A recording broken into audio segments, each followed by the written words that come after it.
Musk, the world's richest man and the guy who cheers in the wrong parts of Saving Private Ryan. Trump promised us that he'd give Elon full access to the federal government, pull it to the side, and get all up in it. And unlike his wedding vows, this is a promise he kept. Elon Musk just got verbally body slammed by someone who doesn't even need a Tesla to go from zero to savage in 3 seconds. That's right, Desi Lydic just obliterated the tech overlord on national TV. And let's just say Elon's Wi-Fi wasn't the only thing that disconnected. What did she say that made Musk melt down like a cheap rocket on launch day? Buckle up, because this roast might be the only thing flying higher than Elon's ego, until it crashes. Now, obviously, Republicans are standing by Musk for the most part. They say that Trump ran on cutting spending, and this is all just a part of that. But is there perhaps a senator who could make that point in the weirdest, creepiest way possible?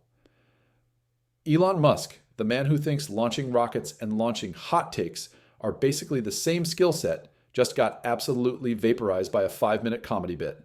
And no, it wasn't by a rival billionaire, a tech CEO, or a Nobel Prize winner. It was Desi Lydic. Yep, Desi Lydic, a comedy assassin with the charm of a golden retriever and the roasting skills of Gordon Ramsay on espresso. Musk apparently didn't find her little stand-up TED Talk on his ego very amusing.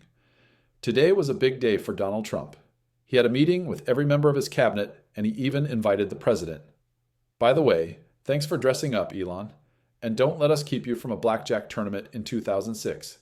But yes, Elon did have a seat at the table. Well, not an actual seat. He was more looming over it like an Ed Hardy sip. It all started with a segment on The Daily Show. You know, that program where intelligent mockery is served hotter than a Tesla battery in July. Desi took one look at the tech world's favorite chaos gremlin and decided he needed a verbal spanking, and not the kind Elon pays extra for in those weird VIP rooms in Vegas. No, this was a public lashing, the kind that makes PR teams cry and lawyers rethink life choices. Supporters wondered if that created tension with the actual cabinet members, given that he keeps trying to fire all of their staff. President Trump put out a truth social today saying that everybody in the cabinet was happy with you. I just wondered if that's true, if you had heard otherwise, and if you had heard anything about members of the cabinet who weren't happy with the way things were going. I'd let the cabinet speak just for a second. So what set off Elon, the digital demigod of Dogecoin and delusion? It was Desi daring to ask if the Emperor of Mars was wearing any clothes. Spoiler alert, he wasn't. She broke down his genius facade with the precision of a scalpel and the glee of someone who's been waiting all year to say, "You're not that smart, buddy." Didn't get to vote on whether Elon Musk should be running the country. It would have been awkward if someone started to raise their hand before everyone else started clapping. Me? Oh, no. I wasn't raising my hand. I was, just about to do a Nazi salute. If you're enjoying this, please subscribe. She started with his grand Twitter takeover. The platform formerly known as a bird now turned into a full-blown crash site of free speech experiments gone wrong. Elon bought Twitter like a toddler buys a hamster, with excitement, no plan, and absolutely no idea how much poop comes with it. Within weeks, advertisers bailed, faster than passengers on a SpaceX prototype. The content turned more toxic than a YouTube comment section in 2012, and the only thing free on that platform was the fall of public trust. Desi lit into that like it was a Thanksgiving turkey. She didn't just mention the chaos, she described it like an apocalypse movie, narrated by someone holding a glass of Merlot and a grudge. From Musk's obsession with being the ultimate free speech warrior to his inability to understand how advertising revenue works, she broke it all down like a disappointed kindergarten teacher reviewing a finger painting labeled strategic plan. And if you thought Elon could take a joke, think again. Because moments later, he logged onto his self-owned playground to spiral in real time. He didn't just get mad. He got that specific brand of billionaire mad where the tweets get longer, the metaphors get stranger, and the logic unravels like a knitted scarf in a wind tunnel. Now, Elon Musk isn't just going to get full access to the federal government just to sit back and watch it function like he's some sort of... No, he's going to jump in there and do... Let's be real. Elon Musk getting roasted by Desi Lydic isn't news, because a billionaire got offended. It's news because he reacted with the emotional maturity of a... Elon Musk melted down like a teenager who just lost a Fortnite match. And the internet, oh, the internet was not gentle. Twitter users, Reddit trolls, and TikTok satirists formed a makeshift comedy Avengers squad to clown Musk in every format imaginable. Elon got me into another galaxy. Of course, this isn't the first time Musk has had a cosmic-sized ego, Bruce. This is the man who once compared himself to Tony Stark, seemingly forgetting that Stark was fictional, charming, and not actively suing whistleblowers. But Desi didn't just make fun of Elon's Twitter tantrums. No, she opened the whole billionaire buffet. Tesla, SpaceX, Neuralink, every Musk venture got its turn in the dunk tank. She skewered Tesla like a stand-up comic with range. The labor complaints, the autopilot accidents, the factory conditions that sound like the Hunger Games with more lithium dust, all served up with the kind of poise that makes you laugh and cry at the same time. She even mocked his car naming strategy. Yeah, Elon Musk has access to your social security number, and that is not cool. If you want our personal data, Elon, you go buy it off the dark web like everyone else. Okay, now you might be thinking, I don't want white nationalist Tony Stark to have sole control of the inner workings of the federal government. But relax, it's not just Elon. He has a fully equipped team because when your lineup sounds like someone lost a bet on Wheel of Fortune, you deserve a little side-eye. SpaceX question mark. Question mark. Oh, you better believe she went there. Not just the rockets that explode more often than they launch successfully, but the entire Mars obsession. She questioned why a man who can't moderate a social media platform wants to start a colony on a lifeless rock 33.9 million miles away. She called it what it is, a cosmic ego trip. The same man who can't fix his company's HR policies thinks he's going to terraform Mars like it's a Minecraft server. And let's not forget Neuralink, because nothing says stable genius like shoving Bluetooth into monkey brains. Desi didn't even need punchlines here. She just stated what Musk is doing and let the audience laugh in disbelief. This is the future, folks. Social media, meltdowns by day, unauthorized cyberpunk surgery by night. But the cherry on the roast cake?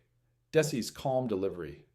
No screaming, no memes, no sound effects, just an elegant, sarcastic dismantling of Musk's mythos.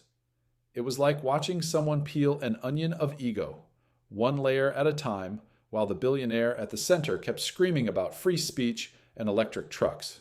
Trump said he'd give Elon full access to the federal government, pull it to the side, and get all up in it.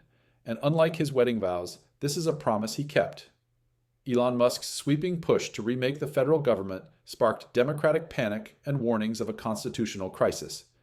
Now, we've learned his team has gained access to something extraordinarily sensitive, the system the Treasury Department uses to disperse almost every check and expenditure made by the U.S. government.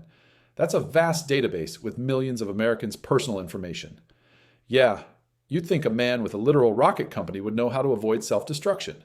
But no, Elon kept digging. He called out comedy shows for not being funny anymore, which is an interesting flex from a man who once made a dad joke on SNL that caused 3 satellites to malfunction out of embarrassment.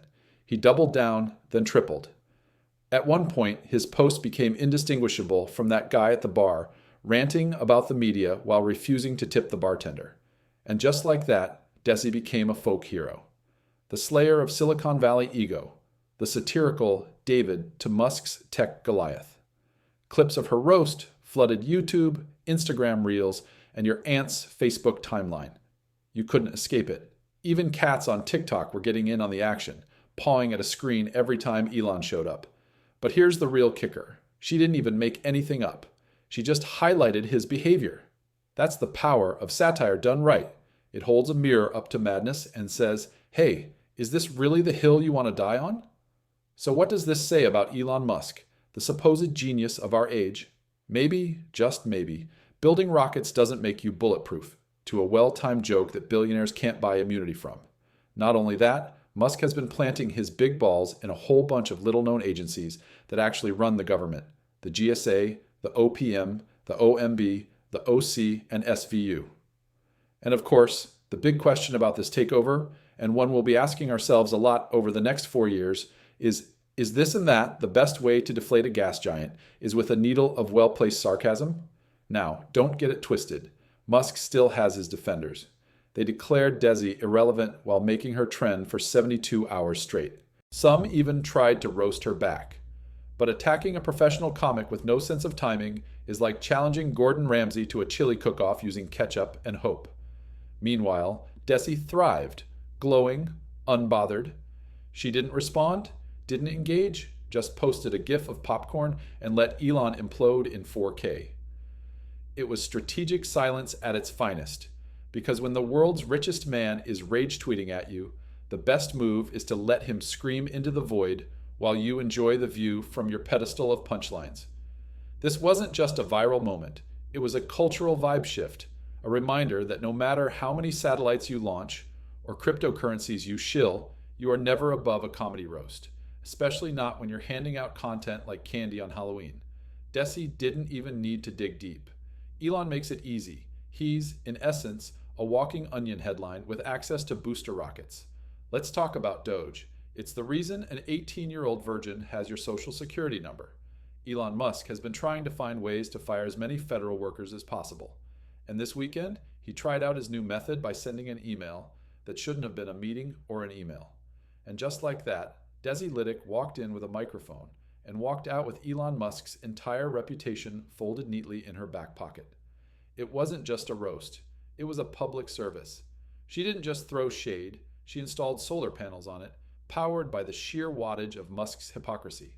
One woman, one mic, and one tech mogul who now, he needs a SpaceX rocket just to launch his self-esteem back into orbit. Desi Lydic didn't attack blindly. No, she came armed with receipts sharper than a Tesla door edge and that signature Daily Show sass that turns egos into mulch. She didn't just call Elon out, she diagnosed him. He's like if a Reddit thread built a rocket and gave itself a baby name no one can pronounce, she quipped, before moving on to roast his obsession with being the Twitter X overlord. Elon bought Twitter to protect free speech, then treated it like a private diary with daddy issues. She jabbed, and the audience went dead silent from laughing too hard. And when she dug into his whole Mars fantasy, it was brutal. Elon wants to colonize Mars because it's the only place left where people haven't told him to shut up yet. Air horn sound, roll credits, Elon's Mars plans just got grounded by a woman holding a punchline instead of a PhD in rocket science. That's the hallmark of a good boss. He gives you busy work that also makes you scared. This is such an insane idea. Just for starters, let's say everyone does respond. Who the hell is going to read 2.4 million emails? I say this as someone who has an inbox with 2.4 million unread emails. It is too many emails to read. The best part? She did all of this while keeping that poised, I'm not mad, I'm just profoundly disappointed in this absurd billionaire circus energy. That kind of comedic swagger that says, yes, I could destroy your life with one joke, and yes, I will, during your most public midlife crisis. She didn't need to scream. She let the irony scream for her. Then came the glorious montage, the final roast recap. Think of it as the Avengers. Endgame of roasts, except Elon is all the villains, and Desi is everyone else. She hits with, Musk acts like free speech is sacred until someone uses it against him. Cut to Elon tweeting in all caps about woke mind viruses. Next, if Elon really wanted to help humanity, he'd stop tweeting. Cut to him replying to an egg profile with your mom. Every punchline landed like a meteor on planet ego. Meme captions flashed across the screen. Emotional damage, 404, comeback not found. Boxing match graphics showed Elon in the corner clutching a Dogecoin for support, while Desi Lydic, the undisputed heavyweight champ of satire, did a slow-motion victory dance to Eye of the Tiger. This wasn't just a roast. It was Desi Lydic's coronation. Elon thought he bought a platform. Desi turned it into her stage. So what's next for Musk? Probably another erratic live stream, maybe a new Tesla announcement that doubles as a flamethrower, or a fresh rant about AI ethics while firing his ethics team. Whatever it is, rest assured, Desi Lydic will be waiting with a script, a smile, and a snarky eyebrow raise that could level a launch pad. Meanwhile, some of Trump's own cabinet members told their departments the email wasn't official. Kash Patel told the FBI, don't respond to that email. Tulsi Gabbard said, don't respond to that email. Pete Hegseth responded to that email saying, you up? That was irrelevant. But all this infighting is confusing. Can someone please clarify the situation here, Mr. Elon? Because while Elon dreams of Mars, the rest of us are just trying to survive Earth. And if we have to endure billionaire meltdowns, at least we have comedians like Desi to turn them into gold, or at the very least, into a really good Friday night laugh. So go ahead, Elon. Launch your rockets, launch your tweets, launch your weird vendettas against stand-up comics. But know this, the internet never forgets. And neither does Desi Lydic, especially when the punchlines write themselves. And if you're out there thinking, maybe Elon was right, congratulations. You too might be eligible for a Neuralink beta test. Oh, and Elon, if you're watching, comedy isn't dead. It's just laughing at you now. Roll credits, or don't. Elon probably tried to buy them and rename them.